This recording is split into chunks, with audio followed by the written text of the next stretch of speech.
PM किसान योजनेच्या 23व्या हप्त्यापूर्वी हे काम करा.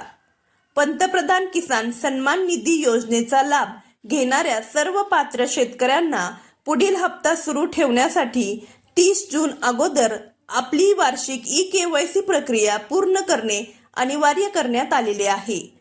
जर मुदतीमध्ये ही प्रक्रिया पूर्ण नाही केली तर संबंधित शेतकरी लाभापासून वंचित राहण्याची शक्यता आहे. याचा मुख्य उद्देश पीएम किसान योजनेमध्ये पारदर्शकता आणणे, गळती रोखणे व केवळ खऱ्या व जिवंत लाभार्थ्यापर्यंतच शासनाचे अर्थसहाय्य पोहोचवणे हा आहे. यासाठी राज्यभरामध्ये 20 मे 2026 पासून विशेष मोहीम राबवली जात आहे. प्रशासकीय स्तरावर यासाठी जय्यत तयारी करण्यात आलेली आहे.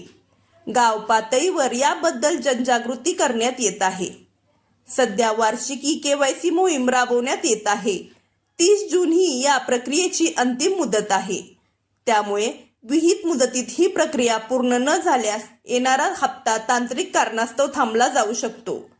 त्यामुळे सर्व पात्र शेतकऱ्यांनी ही ई-केवायसी प्रक्रिया तातडीने पूर्ण करावी असे आवाहन करण्यात आलेले आहे.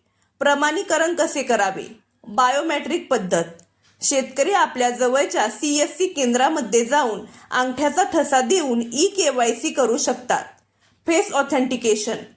पीएम किसान मोबाईल ॲप डाउनलोड करून स्वतःच्या चेहऱ्याद्वारे घरी बसल्या ही प्रक्रिया पूर्ण करता येते.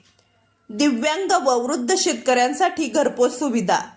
ज्या वृद्ध किंवा आजारी लाभार्थ्यांना शारीरिक हालचालीमुळे केंद्रावर जाणे शक्य होत नाही त्यांच्यासाठी शासनाने विशेष सोय केलेली आहे.